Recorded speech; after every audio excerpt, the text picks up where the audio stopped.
এই তেলকইটা রান্না করো, করে ও আমার মতন কলা বাগানে চলে আসবে, এসে গরম গরম ভাতে খেয়ে নিও চুপি চুপি বা সবার সাথে, দারুণ জমে যাবে। নমস্কার বন্ধুরা, আমার চ্যানেলে তোমাদের সবাইকে স্বাগত জানাই। আজকে বানাবো তেলকই, আমার প্রিয় ডিশ তেলকই। খুব সুন্দর একটা রেসিপি, যেটা হলে আর কিছু লাগে না। হ্যাঁ, গরম দুটো ভাত হবে আর তেলকই, আর কিছু লাগে না। তো চলো শুরু করা যাক। আজকে উনুন ধরানোর আগে কই মাছের যে পেস্টটা দেবো, মানে মশলাটা, সেটা আগে রেডি করে নেব। এখানে দেখো শুকনো লঙ্কা নিয়েছি, এটাকে একটু জল দিয়ে ভিজিয়ে রেখেছি নরম হওয়ার জন্য, না হলে না বাটতে অসুবিধা হয়। প্রথমে নিয়ে নিচ্ছি শুকনো লঙ্কা, এখানে 4টা শুকনো লঙ্কা আছে। নিয়ে নিচ্ছি আদা আর অল্প জিরে, কাঁচা জিরে, গোটা জিরে, কাঁচা জিরে নয়। আর নিচ্ছি মৌরি।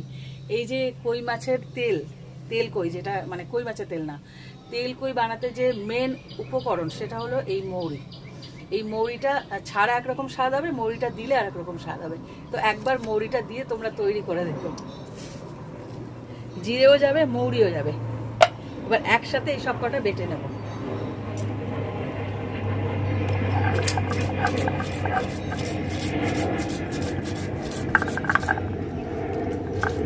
সব কটা মশলা ভালো করে বেটে নিয়েছি মিহি করে, এটাকে তুলে নেব। এবার যে পেঁয়াজটা আছে, পেঁয়াজটাকে বেটে নেব। এখানে 1.5 খানা পেঁয়াজ আছে, একটা বড় একটা মাঝারি, হাফ। পেঁয়াজটাকেও বেটে নেব। আজকে সব বাটা মশলা দিচ্ছি, বাটা মশলা। হ্যাঁ, অপূর্ব অপূর্ব স্বাদ হবে।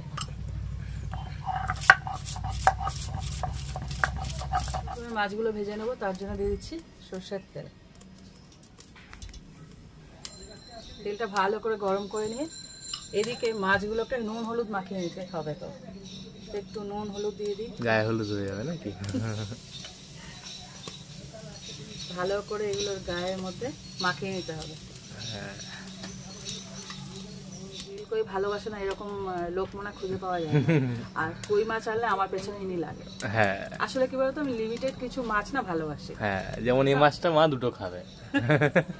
দেখো ভালো হবে না কিন্তু বলে দিচ্ছি। হ্যাঁ, আমি সত্যি কথা বলছি, মানে সব মাছ তো আমি খাই না, তো যেগুলো আমার প্রিয় সেগুলো আমি দুটো করে খাই। ইলিশ, কই, একটু ওই দেখো মাছ দুর্বলতা। তেলটা ভালো মতো গরম করে নিয়েছি, এবার মাছগুলোকে এক এক করে ভেজে নেব। বান্ধব এসছে, মাছ হয়েছে না, এই যে মাছের গন্ধ। হ্যাঁ, মাছের দিনগুলোই আছে। মাছগুলো পুরো ভাজা হয়ে গেছে, এবার এক এক করে তুলে নেব। যেহেতু জিওল মাছ অত বেশি ভাজতে হয় না, হ্যাঁ, হালকা ভাজলেই হয়ে যায়। এবার বাকি মাছগুলো আমি দিয়ে দেবো। এইটা তো হ্যাঁ, আমার না নেই, আমি মাছ খুব কম খাই। দেখো সব মাছ ভেজে তুলে নিয়েছি। এবার তেলের মধ্যে দিয়ে দেবো কালো জিরে, অল্প কালো জিরে দিয়ে এবার যে পেঁয়াজ বাটাটা রেখেছিলাম সেটা দিয়ে দেবো আগে।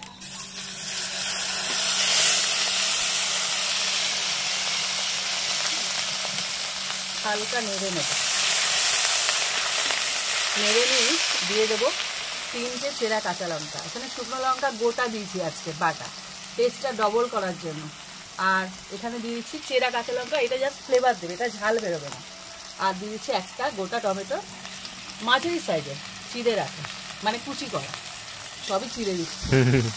এবার এটাকে হালকা নেড়ে চেড়েই দিয়ে দেবো যে বাটাটা রেখেছিলাম না, মৌরি, আদা, জিরে, আসল টেস্ট তো এখানেই।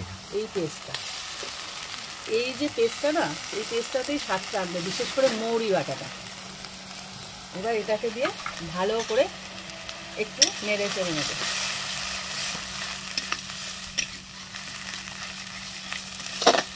একটু পরে মশলা অ্যাড করবো, এখন মশলা অ্যাড করবো না। মশলা বলতে এখানে তো মেন মশলা পড়ে গেছে, নুন হলুদ এইগুলো। 3 থেকে 4 মিনিট নাড়াচাড়া করে নিয়ে এর মধ্যে দিয়ে দিচ্ছি লবণটা। দেখো টমেটোটা অনেকটা নরম হয়ে গেছে, আর লবণ দিলে আরো নরম হয়ে যাবে।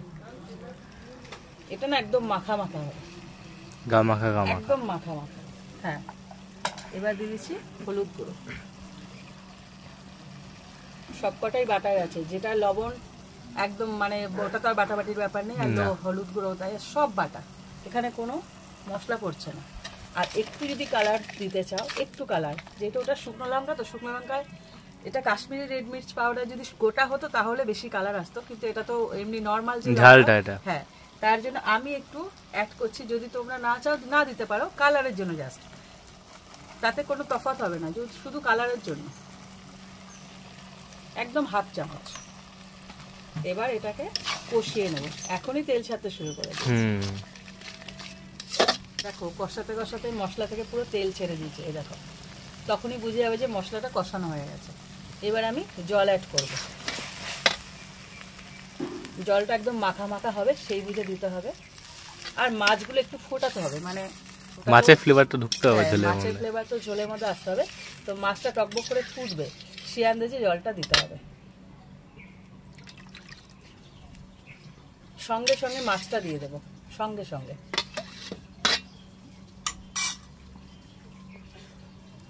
একদম সোজা রান্না, কি বলতো, মাছটা ভাজো, মশলা কষাও, আর দিয়ে দাও, ব্যাস। আর পাতে পড়লে যা স্বাদ, সে তো বলার অপেক্ষা রাখে না। এবার মাছটাকে ফুটতে দেবো। দেখো মাছগুলো টকবক করে ফুটে উঠেছে, আর একদম মাখা মাখা হয়ে আসছে। আর 1-2 মিনিট ফুটিয়ে আমি নামিয়ে ফেলবো। দেখো এরকম, মানে গা মাখা মাখা। যে এই একটা মাছ নেবে তার সে এইটুকু গ্রেভি তো নেবে, এইটুকু গ্রেভি তো নেবে। হ্যাঁ, তাই জন্য এরকম অবস্থায় নামিয়ে ফেলবে। খুব বেশি শুকানোর দরকার নেই, আর খুব বেশি জল জলে হওয়ার দরকার না, যেহেতু তেল এটা। হ্যাঁ, এটার নাম তেলকই, তো তার জন্য। তৈরি হয়ে গেল তেলকই। দেখো তেল ছেড়েছে কি সুন্দর, নামই তো তেলকই। তোমরা একবার হলেও ট্রাই করো, একবার না অনেকবারই খাবে আমি জানি। খেয়ে আমাকে কমেন্ট করো, আর ভালো লাগলে একটা লাইক দিও, আর এরকম আরও রেসিপি পেতে আমার চ্যানেলটা সাবস্ক্রাইব করে দিও। তো আজকের মতো টাটা।